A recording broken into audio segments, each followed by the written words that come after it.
Hello guys, my name is Tanuja Sharma. I'm your chemistry teacher and welcome to CTS. बेटा जी, आज हम पढ़ने वाले हैं physical properties of halo alkanes, halo arenes. और physical properties देखिए मैंने यहाँ लिखी हुई हैं। आई होप आपको ये पता है कि फिजिकल प्रॉपर्टीज क्या होती हैं। कोई बात नहीं, मैं बता देती हूँ। फिजिकल प्रॉपर्टीज वो प्रॉपर्टीज हैं जो डायरेक्टली उसकी फिजिकल स्टेट से रिलेट करती हैं। ठीक है, तो केमिकल प्रॉपर्टीज हमने पढ़ी, अब बारी है फिजिकल की। देखिएगा, फिजिकल प्रॉपर्टीज में सबसे पहले हम बात करते हैं बॉइलिंग पॉइंट की, फिर मेल्टिंग एंड बेटा बॉइलिंग पॉइंट, मेल्टिंग पॉइंट मतलब मैं यहाँ जो आपको पढ़ाने वाली हूँ ये ऐसा होगा कि आप इसको हर चैप्टर में अप्लाई कर सकते हैं, not only in this chapter. आप एल्कोहल, फिनॉल, ईथर, इससे अगला पूरे ऑर्गेनिक में आप ये फंडा जो मैं आपको ट्रिक्स बताऊंगी आप इनको अप्लाई कर सकते हो। ठीक है, और रटना किसी को नहीं है, चीजों को समझना है। ठीक है, अब देखो बॉइलिंग पॉइंट होता क्या है। हाँ, क्या होता है? हीट होती है, और हीट किसको देते हैं हम? मॉलिक्यूल को देते हैं, और जिस पर क्या हो जाए वो वेपर स्टेट में चेंज हो जाए, यानी कि उसका जो वेपर प्रेशर है वो इक्विलिब्रियम प्रेशर के वेपर प्रेशर जो है वो एटमॉस्फेरिक प्रेशर के इक्वल हो जाए, तो उसको क्या बोलते हैं हम? बॉइलिंग पॉइंट बोलते हैं। राइट, अब यहां सुनिएगा, मान लीजिए मेरे पास ये दो कंटेनर हैं, इसमें एक मॉलिक्यूल ऐसा दिख रहा है, दूसरा मॉलिक्यूल ऐसा दिख रहा है। ठीक है, अब मैंने क्या किया, मैंने दोनों को क्या दी हीट दी, है ना। अभी हम वो सोल्यूशन वाली चैप्टर के बॉइलिंग पॉइंट के डेफिनेशन की बात नहीं कर रहे, अभी हम जनरल बात कर रहे हैं। मैंने इन दोनों को हीट दी। अब मुझे एक बात बताओ, हीट क्या है? एनर्जी है, यानी कि अगर मैं एनर्जी दूं इन द फॉर्म ऑफ हीट, तो वही क्या है मेरा, उसको और बॉइल कराने के लिए दे रही हूं। ठीक है, तो मेरा बॉइलिंग पॉइंट है ना। ये भी मैंने जनरल बात की है, मैं उसके डेफिनेशन की बात नहीं कर रही हूँ, मैंने जनरल बता रही हूँ। ठीक है, in the form of heat दे रहे हो जब आप एनर्जी को। भैया हीट भी हो सकता है, वर्क भी हो सकता है, एनर्जी के तो फॉर्म्स होते हैं ना। राइट, अब देखो, तो आपने जब हीट के फॉर्म में आप एनर्जी दे रहे हो, अब दोनों को आपने एनर्जी देना शुरू किया। अब मुझे ये बताओ कि किस में आपको एनर्जी ज्यादा देनी पड़ेगी? यहां देखिएगा एनर्जी कैसे दी जाएगी। जब आप एनर्जी दोगे तो आसपास से ये हीट को गेन करेगा। हीट गेन की इसने, जब आसपास से ये भी करेगा, तो बताओ कौन ज्यादा हीट को गेन करेगा? बात समझ में आ रही है? देखो कौन ज्यादा को करेगा, ये, क्योंकि इसका साइज बड़ा है, सरफेस एरिया बड़ा है। एरिया बड़ा होगा तो जो एनर्जी रिक्वायर्ड होगी उठने के लिए वो भी ज्यादा होगी।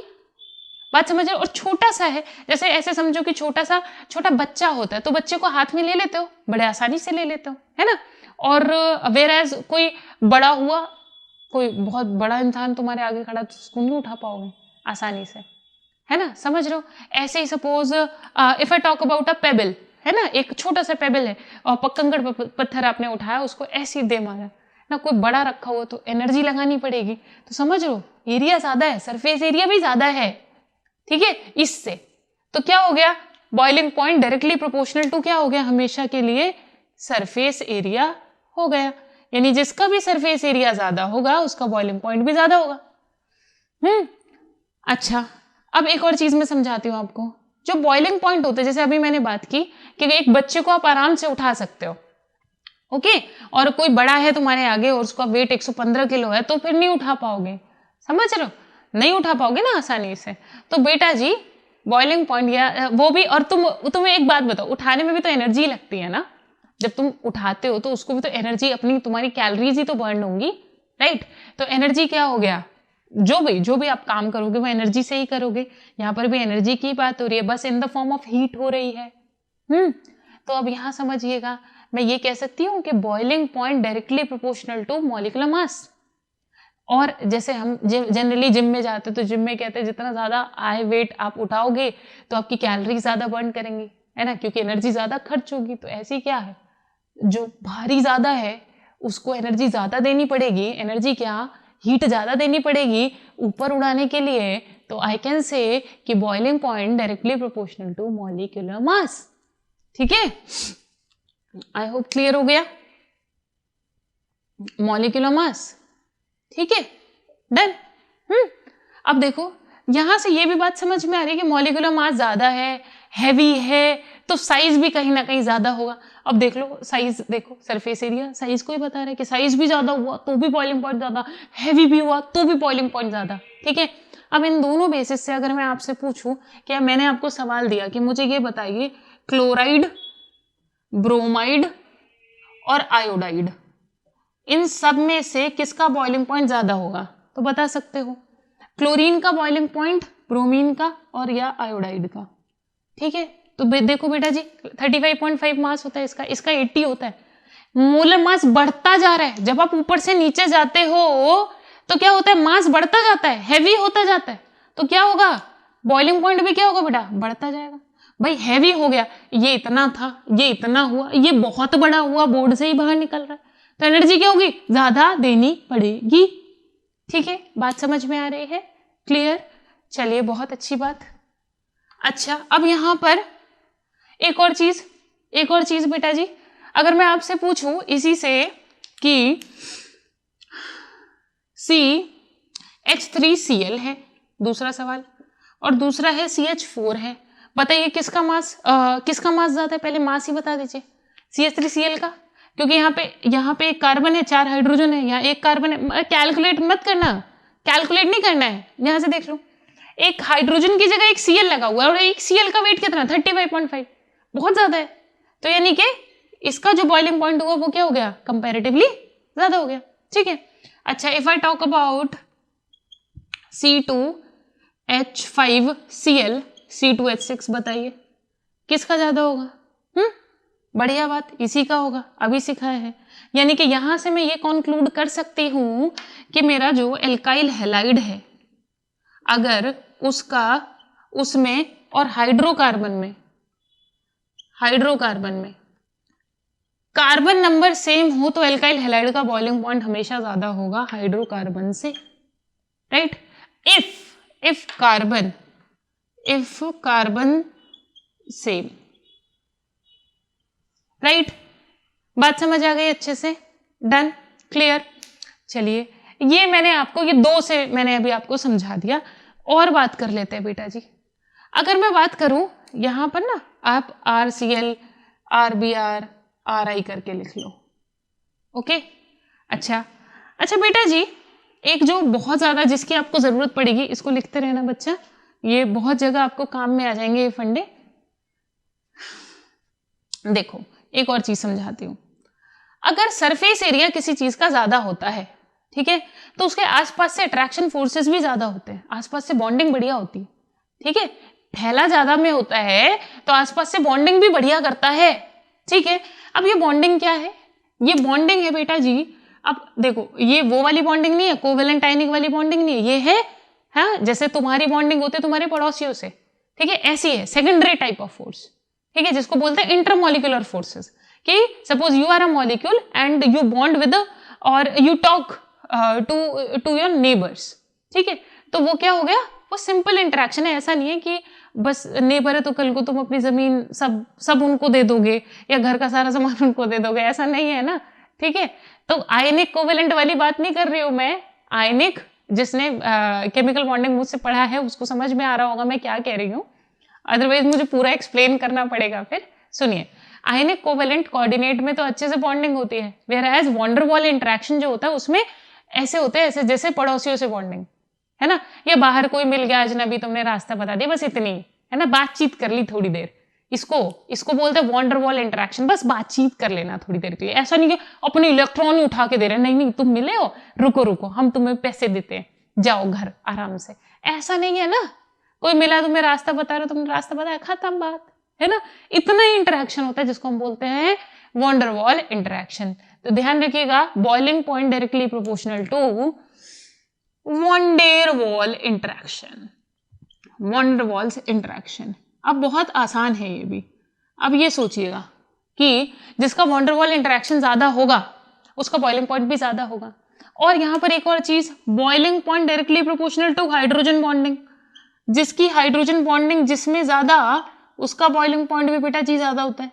जैसे कि मैं बात करूं, अगर मैंने बात की इनकी एल्काइल हैलाइड की बात कर रही हूं मैं RX, और मैं उधर बात कर रही हूं एल्कोहल की RCH2OH, तो अब देखिए ये तो क्या शो करेगा, हाइड्रोजन बॉन्डिंग शो करेगा, ये नहीं शो करेगा। ठीक है, इसमें सिर्फ वॉन्डरवॉल इंटरेक्शन होंगे। वॉन्डरवॉल इंटरेक्शन माने कि ये सिर्फ आसपास वालों से बातचीत कर सकता है। ठीक है तो बेटा इसका जो बॉइलिंग पॉइंट हो गया वो क्या हो गया, ज्यादा हो गया। आई hope I am clear till now, आराम से अच्छे से समझ में आया है। ठीक है, अच्छा बेटा अभी तक मैंने 4 चीजें आपको बताई। बॉइलिंग पॉइंट मैंने आपको बताया था सरफेस एरिया के डायरेक्टली प्रोपोर्शनल होता है, सरफेस एरिया के। अब इस पे सवाल कैसे पूछेगा, देखिएगा, सरफेस एरिया के डायरेक्टली प्रोपोर्शनल, और सरफेस एरिया किसका ज्यादा होता है, चेन का ज्यादा होगा, मुझे बताओ, सिंपल चेन का सरफेस एरिया ज्यादा होगा या स्फीयर का सरफेस एरिया ज्यादा होगा, बताओ। ऑफ कोर्स चेन का ज्यादा होगा यार, है ना, ये तो सोचने की बात नहीं है, 10th क्लास में पढ़कर आए। स्फीयर का कितना होता है, 4/3 पाई आर क्यूब, है ना, चेन का ज्यादा होगा, लीनियर सॉरी ज्यादा होगा।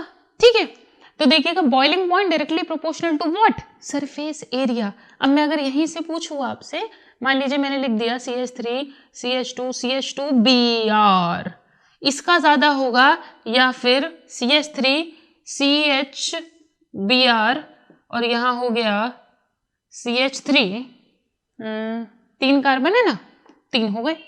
ठीक है, किसका ज्यादा होगा, इसका।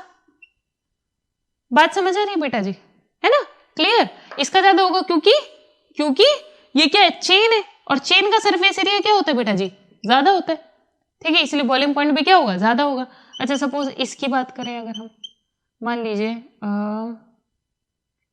CH3 Br CH3, ठीक है, और अब यहां देखिएगा, ये मैं सेकेंडरी बनाऊंगी तो आप खुद बता सकते हो, CH2 और CH3, बताओ किसका ज्यादा होगा, वहां पे एक हाइड्रोजन लगा लेना बेटा। किसका ज्यादा होगा, इसका, इसका, क्यों, क्योंकि ये स्फीयर बनाना देखो पर्टिकुलर। ठीक है डन, बात समझ में आ गई। तो इस वाले फंडे से ये वाले सवाल आएंगे। ओके डन, हाइड्रोजन बॉन्डिंग से ये वाला आएगा, ये एक्सप्लेन किया जा सकता है, और RCl BRI इन सबका मैं बता चुकी हूँ ऑलरेडी। अब आते हैं बेटा जी हमारे मेल्टिंग पॉइंट पर। मेल्टिंग पॉइंट वाला तो और भी आसान है। बॉइलिंग पॉइंट वाले में आपको मैंने इतनी सारी चीजें बताई, जब आप जाएंगे बेटा जी आगे तो आपको ये एल्कोहल, इसमें तो ये रीजन पूछेगा किसका ज्यादा होता है और क्यों ज्यादा होता है। ठीक है, तो हाइड्रोजन बॉन्डिंग बेटा क्यों का रीजन भी आप गलत नहीं देना, ठीक है, क्योंकि अगर आप चेक करने जाओगे तो मोलर मास जो होगा ना, मान लीजिए मैंने यहाँ पर एक कार्बन ये हटा दूं, ROH ही लिख दूं, तो मोलर मास इसका ज्यादा होगा, है ना, पर डोमिनेटिंग फैक्टर क्या है, हाइड्रोजन बॉन्डिंग, इसलिए हाइड्रोजन बॉन्डिंग को क्या देंगे, इंपॉर्टेंस देंगे, और उसी को रीजन बताएंगे उसके बॉइलिंग पॉइंट के ज्यादा होने का। ओके, मोलर मास इसका ज्यादा होगा as compare to this. If I talk about this, देखो ज्यादा होगा ना, उसका 8 होता है, इसका 1 होता है, इसका 35.5 होता है, पर ये मत करना, क्यों, क्योंकि यहां पर हाइड्रोजन बॉन्डिंग क्या है, डोमिनेटिंग है। ओके, और आई कैन से जो बॉइलिंग पॉइंट है that is directly proportional to intermolecular force of attraction. जितना आसपास वालों से, अरे यार खुद सोचो कि मान लो तुम्हारे क्लास में कोई बच्चा है, उसकी बॉन्डिंग सबसे बहुत अच्छी है, और टीचर उसको क्लास से बाहर निकाल दे तो थोड़ा डिफिकल्ट होगा ना बाकी बच्चों के लिए, यार थोड़ी हरकत हम भी कर लेते हैं, इसके साथ हम भी बाहर चल लेंगे, है ना। वेराज कोई बच्चा जो किसी से बात ही ना करता हो, वो क्लास में आए ना आए, छुट्टी पे जाए, टीचर बाहर निकाले, फर्क पड़ता है किसी को, नहीं पड़ता ना, है ना। लेकिन तुम्हारा दोस्त ना है तो तुमको बहुत फर्क पड़ता है। बात समझ में आ गई, ये वही है, इंटरेक्शन ज्यादा से रखोगे तो तुम जिस दिन स्कूल नहीं जाओगे उस दिन ज्यादा बंदे तुमसे पूछने आएंगे, भाई तू क्यों नहीं आया, और इंटरेक्शन ही नहीं है तो कोई पूछने भी नहीं आएगा तुमसे कि कल क्यों नहीं आया था। बात समझ आ गई, गुड, अच्छी बात, बढ़िया बात। चलो बेटा, गणेश जी बोल पड़े मेरे, आगे चलते हैं, उन्होंने भी बोल दिया हाँ समझ आ गई बच्चों को, अब तू आगे बढ़। चलो बेटा, अब आते हैं मेल्टिंग पॉइंट पर। मेल्टिंग पॉइंट बहुत आसान है, बेहद सा इजी सा कॉन्सेप्ट है। मेल्टिंग पॉइंट डायरेक्टली प्रोपोर्शनल होता है लैटिस एनर्जी के। जनरली की मैं बात करूं, कुछ केसेस में ऐसा नहीं होता, और वो सिर्फ इनऑर्गेनिक के केसेस में कुछ केसेस हैं जिनमें नहीं होता है, और उनको हम बाद में डिस्कस करेंगे, या हम जनरल में बता सकते हो, जनरली ऐसा होता है। ठीक है, और जो हमेशा होगा वो ये होगा, melting point directly proportional to symmetry. Symmetry, ठीक है, कि सिमेट्री जहां पर ज्यादा अच्छी होगी वहां पे मेल्टिंग पॉइंट ज्यादा होगा, क्योंकि सिमेट्री ज्यादा अच्छी होने से जो पैकिंग होती है वो ज्यादा होती है। ठीक है, सिमेट्री ज्यादा होने से क्या होती है, पैकिंग अच्छी होती है बेटा। ठीक है, इसीलिए मेल्टिंग पॉइंट ज्यादा होता है। अच्छा, एज कंपेयर टू अगर मैं बात करूं तुमसे, ये है, ठीक है, और मेरे पास में है मेटा का है, और ये मेरे पास में क्लोरो है ना। अगर मैं बात करूं एज कंपैरिजन, इन दोनों को लिया मैंने एक तरफ, यहां देख रहे हो तुम सिमेट्री। सिमेट्री का मतलब है कि तुम बीच से काटो तो तुम्हें सेम मिल जाए। जैसे कि suppose if I talk about this marker, अगर मैं इसको ऐसे कट करूं मान लो, तो आधा इस तरफ आधा इस तरफ, दोनों एक दूसरे को रिफ्लेक्ट करेंगे। इसको बोलते हैं सिमेट्री। जैसे जो ताजमहल में है, ताजमहल में अगर बिल्कुल बीच से देखोगे तो इधर जैसा इधर है बिल्कुल ऐसा ही इधर है, सिमेट्रिकल है। और सिमेट्रिकल चीजें जो होती है वो ब्यूटीफुल होती हैं, सुंदर होती हैं बहुत। ओके, इसीलिए जहां पे भी सिमेट्री होती है, मान लो मेरी एक आंख कुछ ऐसे होती तो मैं मतलब अच्छी नहीं लगती इतनी जितनी अब लगती हूँ। ठीक है, तो ये रीजन है, सिमेट्री जहां पर भी होगी वो चीजें ज्यादा ब्यूटीफुल लगती है आंखों को देखने के लिए। इसलिए ताजमहल में सिमेट्री की वजह से वो बहुत सुंदर लगता है। ओके, तो सिमेट्री मतलब बीच से काटो तो सेम आ जाए। ताजमहल को ऐसे अगर किसी ने नहीं देखा है तो इस मार्कर को काट के देख लो, बीच से सेम आ जाएगा। वेयर एज तुम इसको ऐसे काटोगे तो सेम नहीं आएगा, ये रेड पार्ट यहाँ नीचे नहीं है, रिफ्लेक्ट नहीं करेगा, तो वो क्या होगा, अनसिमेट्रिकल। तो देखिएगा यहां देखो, यहां से अगर मैं बीच से काटू, हाँ थोड़ी सिमेट्री है, यहां से भी सिमेट्री है, लेकिन यहां परफेक्ट सिमेट्री है। देखो परफेक्ट सिमेट्री। अब इस सिमेट्री की वजह से क्या होगा कि जो पैकिंग होगी ना, जब पैक करते, जैसे सूटकेस पैक किया, ठीक है, आपने अपना बैग पैक किया, तो आप अच्छे से सामान को अच्छे से अरेंज करके रखोगे तो ज्यादा सामान आ जाएगा, है ना। मेरे ऐसे डाल दिया जैसे मूवीज में दिखाते हैं, बस यूं उठाया यूं डाला, ठीक है, ऐसे करोगे तो सामान कम आएगा। ओके, बात समझ आ रही है, कम भी आएगा नुकसान भी होगा, वहां जाके सोचोगे यार ये सामान लाना भूल गए। क्लियर, तो इसको बोलते हैं पैकिंग। सिमेट्री ज्यादा अच्छी तो मेल्टिंग पॉइंट बहुत ज्यादा होगा। सिमेट्री ज्यादा अच्छी होने से क्या होता है, पैकिंग बहुत अच्छी होती है, और पैकिंग ज्यादा होने से क्या होता है, मॉलिक्यूल पास होते हैं, पैक्ड होते हैं। और आपको भी सॉलिड स्टेट में पता है पैकिंग एफिशिएंसी ज्यादा होती है तो उसको बेटर क्रिस्टल, या फिर मैं कह दूं कि वो बेटर माना जाता है। ठीक है, जैसे सिंपल क्यूबिक से ज्यादा होती है किसकी, बीसीसी और एफसीसी की। डन, बात समझ में आ गई कि ज्यादा एटम्स हैं। ओके, क्लियर, डन, बात समझ आ गई, वेरी गुड। तो यानी कि ये क्या हो गया, एज कंपेयर टू इनकी बात करूं तो पैरा वाला ज्यादा सिमेट्रिकल है, जिसकी वजह से इसका बॉइलिंग पॉइंट भी क्या हो जाएगा, ज्यादा हो जाएगा, मेल्टिंग पॉइंट भी क्या होगा, ज्यादा हो जाएगा। I hope I am clear to you, इससे इसका कंपेरिजन में ज्यादा हो जाएगा। डन, बात समझ आ गई, वेरी गुड। ये पढ़ लिया। इसका फंडा क्या था, मेल्टिंग पॉइंट का फंडा क्या था, मेल्टिंग पॉइंट का फंडा है सिमेट्री। बॉइलिंग पॉइंट का फंडा क्या था, मॉलिक्यूलर मास, शॉर्ट में लिख रही हूं, मॉलिक्यूलर मास, सरफेस एरिया, और क्या, इंटरमॉलिक्यूलर फोर्स ऑफ अट्रैक्शन। ठीक है, ये था इसका। डेंसिटी का बहुत आराम से बहुत बढ़िया सा फंडा है, number of carbon atom. Number of carbon atom बढ़ाते जाओ, डेंसिटी बढ़ती जाएगी। ठीक है, डेंसिटी बढ़ती जाएगी। डेंसिटी आपको पता है क्या होता है, मास अपॉन वॉल्यूम होता है। तो अगर आप कार्बन नंबर बढ़ाते जाएंगे तो वो ज्यादा डेंस होता जाएगा। और ऑफ कोर्स इनका मॉलिक्यूलर मास ज्यादा है तो ये ज्यादा डेंस भी है, किससे, हाइड्रोकार्बन से। ठीक है, अगर एल्काइल हैलाइड की जनरल बात की जाए तो वो हाइड्रोकार्बन से ज्यादा क्या है बेटा जी, डेंस है। और यहां पर ये क्या कह रहे हैं, मान लीजिए मैंने लिखा CH4, अरे एक पॉइंट रह गया अभी बता देते हैं। मान लीजिए मैंने लिखा CH3Cl, फिर मैंने लिखा C2H5Cl, तो डेंसिटी इस ऑर्डर में होगी। यहाँ कार्बन बढ़ गया है और यहाँ क्या है बेटा जी, यहाँ पर हमें ये पता है कि मोलर मास ज्यादा है तो इसका डेंसिटी भी क्या होगा, एज कंपेयर टू दिस ज्यादा होगा। डन, इतनी बात समझ में आ गई। ये हो गया डेंसिटी का फैक्टर। एक फैक्टर जो आपको समझाना था वो ये है कि जैसे जैसे कार्बन नंबर बढ़ते जाएंगे, पहले शुरू में अगर मैं CH4 की बात करूं तो दिस इज लिक्विड, वेराज मैं कार्बन नंबर बढ़ाते जाऊंगी तो गैस फॉर्म में और फिर लास्ट में बिल्कुल सॉलिड फॉर्म में। तो जैसे जैसे आपने कार्बन नंबर बढ़ाए तो सॉलिड फॉर्म में एग्जिस्ट करने लगते हैं वो एल्केन्स। ओके बेटा जी, सबसे, और ये सब में है, ये सब में एप्लीकेबल होगा। जो लोअर, बिल्कुल लोअर होमोलोगस सीरीज के अंदर जो बिल्कुल लोअर मॉलिक्यूल्स होंगे वो हमेशा क्या होंगे, गैस होंगे, उससे थोड़ा हायर होंगे लिक्विड होंगे, और उससे ऊपर जो होते हैं वो सॉलिड होते हैं। डन। वो फोर्स ऑफ अट्रैक्शन की वजह से, क्योंकि सोचो ना कि अगर एटम्स कम है तो फोर्स ऑफ अट्रैक्शन भी कम होगी, राइट। बढ़ते जाएंगे तो वो एटम भी बढ़ते जा रहे हैं, मॉलिक्यूलर मास भी बढ़ता जा रहा है, तो क्या होता है, सॉलिड स्टेट में चेंज होते जाएंगे।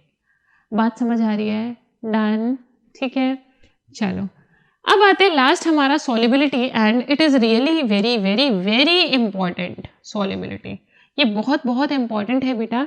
इससे आपसे क्वेश्चन असर्शन रीजन में पूछेगा, ठीक है। असर्शन रीजन में आप ये तैयार रखिए, ये पूछेगा असर्शन रीजन में, और बॉइलिंग पॉइंट का पूछ लेगा कि जैसे मैंने एल्कोहल और हाइड्रोकार्बन में अभी आपको बताया, तो ये आपसे पूछ सकता है असर्शन रीजन में। ओके, या फिर सिंपल एमसीक्यू में पूछ सकता है कि बताइए किसका ज्यादा होगा। But this you have to prepare, ठीक है, इसको आपको प्रिपेयर करना ही है। और ये रीजन मतलब कोई साल ऐसा नहीं गया सीबीएसई का जिसमें ये सवाल नहीं आता है कि वाई सॉल्युबिलिटीज का। मैं क्वेश्चन बता देती हूँ आपको। वो सवाल पूछते हैं, या जो कॉन्सेप्ट समझना है वो ये है कि जो हमारे एल्काइल हैलाइड होते हैं, ठीक है, वो लेस सॉल्युबल होते हैं in water, less soluble in पानी, पानी के अंदर कम सॉल्युबल होते हैं। बताइए क्यों? तो इसका बहुत बढ़िया सा रीजन है। आपने अगर सोल्यूशन चैप्टर पढ़ा हुआ है अच्छे से तो फिर तो और ही अच्छे से समझ में आएगा, बट सोल्यूशन नहीं पढ़ा है तो भी समझ में आ जाएगा। देखिएगा अब, देखो बेटा जी, लेस सॉल्युबल, हाँ लेस सॉल्युबल क्यों हुआ, अब मैं थोड़ा ना अभी ऐसी हो गई, कोई बात नहीं, आते हैं वापस से। Alkyl halide is less soluble in water. मान लो मैंने लिख दिया CH3X, ठीक है, और यहाँ लिख रही हूँ मैं पानी, वाटर। मुझे ये पता है कि जो मेरा वाटर है ये बेटा जी, ये पानी जो है वो पानी से हाइड्रोजन बॉन्डिंग करता है। बताइए, करता है ना हाइड्रोजन बॉन्डिंग, ठीक है, ये इससे बॉन्डिंग करेगा, ठीक है। अब देखो ये क्या फॉर्म कर रहा है, ये कर रहा है हाइड्रोजन बॉन्डिंग फॉर्म। और हाइड्रोजन बॉन्ड आपको पता है it is a strong bond. मैंने क्या कहा था, पड़ोसी से बात कर रहा है, यही है वॉन डेर वाल, है ना, यही है हाइड्रोजन बॉन्डिंग, मतलब इंटरमॉलिक्यूलर। अभी ये इंटरमॉलिक्यूलर, दो मॉलिक्यूल के बीच की, ठीक है। Suppose you and your neighbour are talking to each other, तो ये क्या हो गया बेटा जी, suppose you are a molecule and that is the other molecule, तो ये क्या हो रही है बेटा, सिर्फ बातचीत हो रही है ना। हाइड्रोजन बॉन्डिंग से कोई मतलब ऐसा बिल्कुल पर्टिकुलर आयनिक कोवेलेंट जैसा बॉन्ड नहीं बन रहा है, इलेक्ट्रॉन शेयरिंग नहीं हो रही है, इट इज जस्ट इंटरैक्शन, सिर्फ बातचीत हो रही है, सिर्फ बात कर रहे हैं, ठीक है, डन। अच्छा, अब यहां आते हैं CH3X। अब इसके अंदर क्या है बेटा, इसके अंदर आ रहा है तुम्हारा वॉन डेर वाल, कि इसके अंदर डाइपोल आई कैन से, ये जैसे Cl है, अब यहां पर यहां देखिए डेल्टा प्लस डेल्टा माइनस, क्योंकि इलेक्ट्रोनेगेटिविटी डिफरेंस है, तो यहां पर तो मेरा डाइपोल इंटरेक्शन है, डाइपोल इंटरेक्शन है, ठीक है। और ये रहा Cl CH3 और ये रहा Cl, ठीक है, delta plus delta minus, dipole, यहां पे हाइड्रोजन बॉन्डिंग है। और इनके बीच की केमिस्ट्री इतनी अच्छी नहीं है जितनी इनकी आपस की केमिस्ट्री हो रही है, इसीलिए ये लेस सॉल्युबल है। पहले रीजन समझ गए, पहले वेग लैंग्वेज में समझ लो बेटा जी कि क्या है, इसका इंटरेक्शन इससे बहुत अच्छा है, इसका इंटरेक्शन खुद से बहुत अच्छा है, यानी खुद से बहुत अच्छा इंटरेक्शन है, और ये चाहते ही नहीं किसी और से मिलना, और सामने जो आया उससे तो बिल्कुल नहीं चाह रहे, क्योंकि उससे वीक फोर्सेस बन रहे हैं। हमेशा केमिस्ट्री या कहीं पर भी सोसाइटी में भी देखोगे तो इंसान हमेशा ज्यादा स्टेबल की तरफ कोशिश करता है, मॉलिक्यूल हमेशा ज्यादा स्टेबल होना चाहता है, ज्यादा सिक्योर होना चाहता है ना, कम तो कोई भी नहीं चाहता। तो यहां पर क्या होगा बेटा जी, यहां पर ये कह रहा है मेरा खुद से इंटरेक्शन बहुत बढ़िया है, वो कह रहा है मेरा खुद से इंटरेक्शन बहुत बढ़िया है, तो दोनों आपस में इंटरेक्शन क्या करेंगे, वीक करेंगे। आई होप आपको मेरी बात समझ में आ रही है। तो जब हमें इससे सॉल्युबल कराते हैं, जब हम एल्काइल हैलाइड पानी में डालते हैं, तो हमें बाहर से वो फोर्स देना पड़ता है कि नहीं, घुलो मिलो, बातें करो, सामने वाला भी बढ़िया है। बात समझ में आ रही है? ठीक है, हमें इन दोनों को मिलाने के लिए we need to provide some energy. ठीक है, बात समझ में आ रही है? वो जो स्टर करते हो ना, जब तुम मान लीजिए चीनी पानी में घोल रहे हो, ठीक है, तो बेटा जी स्टर करते हैं, वो स्टर करते हैं क्यों करते हैं? वो हम उसे एनर्जी प्रोवाइड कर रहे होते हैं। ठीक है, अब जैसे मान लीजिए तुमने चीनी को पानी में घोलना है, तुम हीट करते हो, तो वो क्या करते हो आप? जल्दी से एनर्जी ही प्रोवाइड कर रहे होते हो, वो हीट से प्रोवाइड करो, पहले स्टर से प्रोवाइड कर रहे थे ऐसे करके। ठीक है, वो जैसे घोलते हैं। बात समझ में आया? तो हमें एनर्जी देनी पड़ती है। बात समझ में आ गई? क्लियर हो गई? इसका रीजन जरूर करिएगा। लेस सॉल्युबल होते हैं क्योंकि इनका आपस में इंटरेक्शन बहुत बढ़िया होता है। यहाँ हाइड्रोजन बॉन्डिंग हो रही है, यहाँ डाइपोल डाइपोल इंटरेक्शन होता है, आपस में नहीं मिलना चाहते, बट फिर भी हमें मिलाना, तो क्या करते हैं हम? थोड़ा सा एनर्जी उनको प्रोवाइड कर देते हैं। इसीलिए क्या है बेटा जी, ये लेस सॉल्युबल है। बात क्लियर? ठीक है, और बोलते हैं इसको इममिसिबल।